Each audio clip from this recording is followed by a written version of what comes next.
Can you see that? $673,000 in the last 30 days. My brother recently approached me saying that his advertising on Google has completely tanked. It used to do pretty alright and he was pretty happy with the results, and then slowly, progressively, the performance has gone down.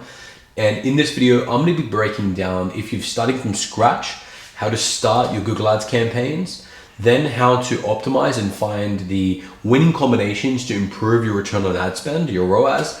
And then lastly, I'm going to show you exactly how to scale them all the way up to $678,000 if you want to, or just get to that $1,000 a day mark, which is where we help most of our clients get to. If you're new to the channel, my name is Matthew. I'm the owner of thebusinessbuilders.com. I create 5 profitable e-commerce brands every single month. We create 60 every single year for people that are looking to transition out of a 9-to-5 and start a successful e-commerce brand. Let's jump straight into it. Okay, so the first thing you want to go to is ads.google.com. Then from here, you want to click sign in. And this video is based on the assumption that you have set up your Google Merchant Center. If you haven't done that, then comment down below and I can record a video on exactly how you can do that. So next thing you want to do is you want to go to, I'm going to go to this ad account that I just play around with. It's not active, but we're going to jump straight into exactly how to set up your Google Ads campaign. So the first thing you want to do is go to that plus icon, click campaign. And then from here, you want to click on sales. Now, for the most part, you're going to be wanting sales because this is going to be tailored to e-commerce. But if you're looking to get other objectives, then you can click through those.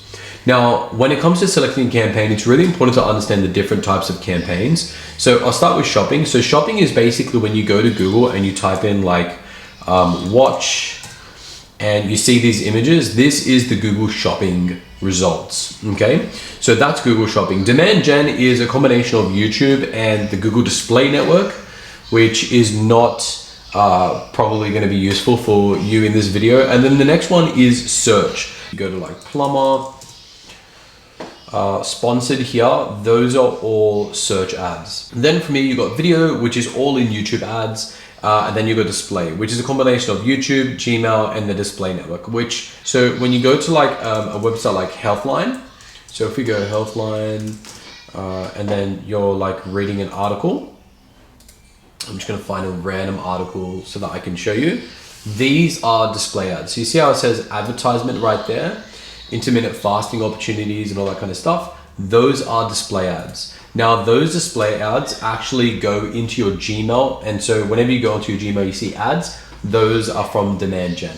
Okay. Now the next thing that you want to understand is Performance Max. Now Performance Max is the combination of all of those campaigns shoved all into one campaign, which makes it extremely useful for people like us who don't want to sit there staring at ad managers and all that kind of stuff. Well, I do, but most people don't. And so this is going to be perfect for someone that just wants to plug and play. And at the beginning, the performance wasn't really good, but it's actually improved over time. So what you want to do is click Performance Max is my recommendation.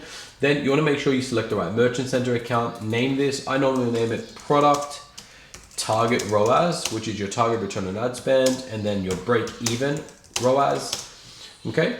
And your break-even ROAS is going to be how much you spend on ads for you to not make money but not lose any money. Your target return on ad spend is where you want your advertising to be. Now, if you don't know those numbers, then comment down below and I can give you a simple calculation on how to do it. It's super easy. So from here, you want to click continue. And then from here, you want to choose your bidding options. So I normally go for set target return on ad spend, and I normally set it to whatever I want it to be. Okay, so you would just set it to whatever you want it to be. Leave this unticked for now. And then from here, what you want to do is, I've been suspended, but what you want to do is you want to select the country that you want to sell in, and then the languages. And from here, mostly you can keep all of this empty except for TV screens. You want to deselect TV screens because obviously we don't want to be presenting our ads on TV screens no one's going to buy. Okay, so from here, we want to go to our final URL, and I'm just going to go to sciapps.co, which is just our testing brand for all the products that we sell.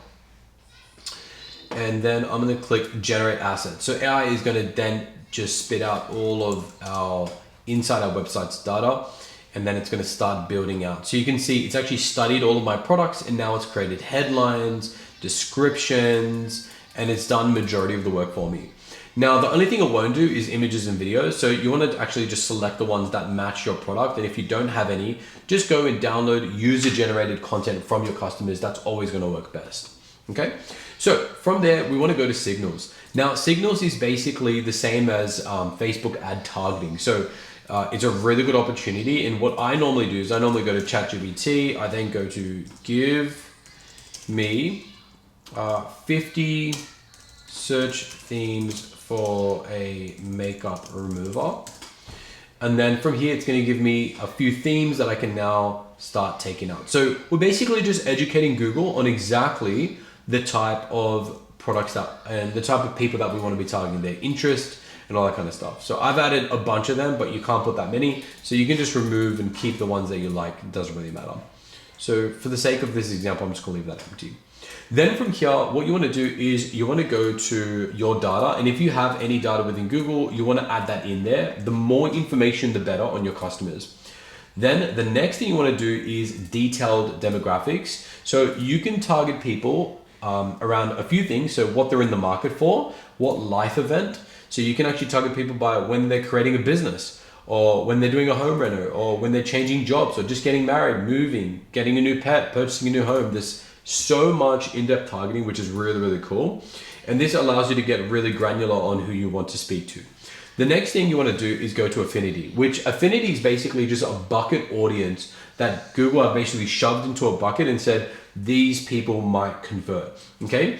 So, if you can't find anything that's relevant for you, then don't do it, but give it a try and have a look. So if you're selling like travel pillows or whatever, you can target travelers, and you can keep going down that rabbit hole. Once you're done, click next.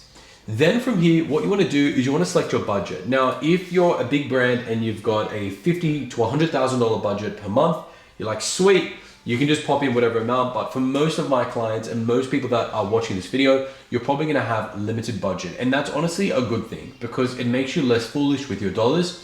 And so what you want to do is you want to just set a budget of maybe $20 to $50 if you're comfortable with that. So I'm going to click 50 and then click next. Then from here, what you want to do is you want to review all the information here and make sure that everything is above board. Okay, you don't want to be targeting India if you really wanted to target the US. It's just going to be wasted money. Now, once we've launched the campaign, the next thing that we're going to be doing is we're going to be reviewing and analyzing its performance. Now, I'm going to go to an existing brand and show you how I'll analyze its performance and make sure that we can increase our ROAS. So you can see that this campaign, this Google ad account, did $102,000 in revenue.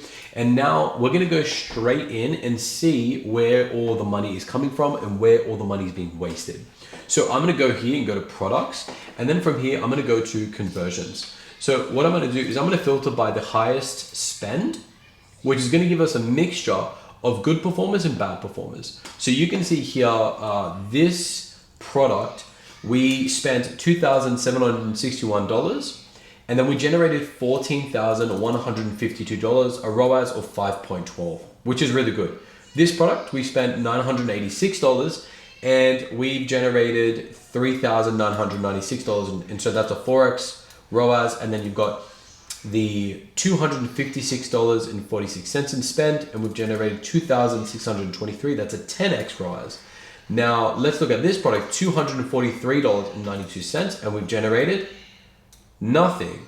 So what we're going to do is we're going to go through all of the products that have received over $50 in spend, and I'm going to get rid of all the products that are spending money but not making money, and then vice versa. I'm going to go through and make sure that we keep all the products up and running and safely in stock for the products that are converting.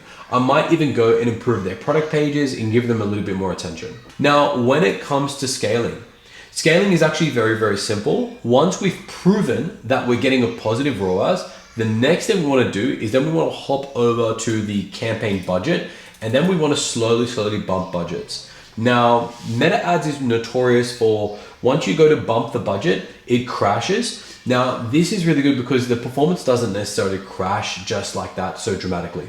So you want to go from a $50 budget, and I would generally go for 20% bumps. Every day it's profitable if you're spending a high amount of money, but if you're spending $50, I'd bump it every like 5 to 10 days. So I would wait 5 days, look at the review the performance, and then from there I would then jump in and then bump the budget again. Okay. And so honestly, it is really that simple. This video, we've covered exactly how we can start a campaign, how we can analyze the performance and optimize it. And then from there, we've covered how to scale. Hey, by the way, I hope you enjoyed this video. I've got a gift for you. We've created an entire free masterclass on e-commerce that shows you how you can go from knowing nothing about e-commerce to starting an e-com brand that's doing $1,000 a day. So I've created this from all of my learnings in the past 7 years. I've created it completely free. There is no sign up. All you need to do is join our Facebook group, and where you can get tailored advice from me personally and also get access to our free course. It'll teach you how to find winning products. It'll teach you how to create beautiful Shopify stores and then scale those products to $1,000 a day. And if you're interested, click that link below and I'll see you in our Facebook group.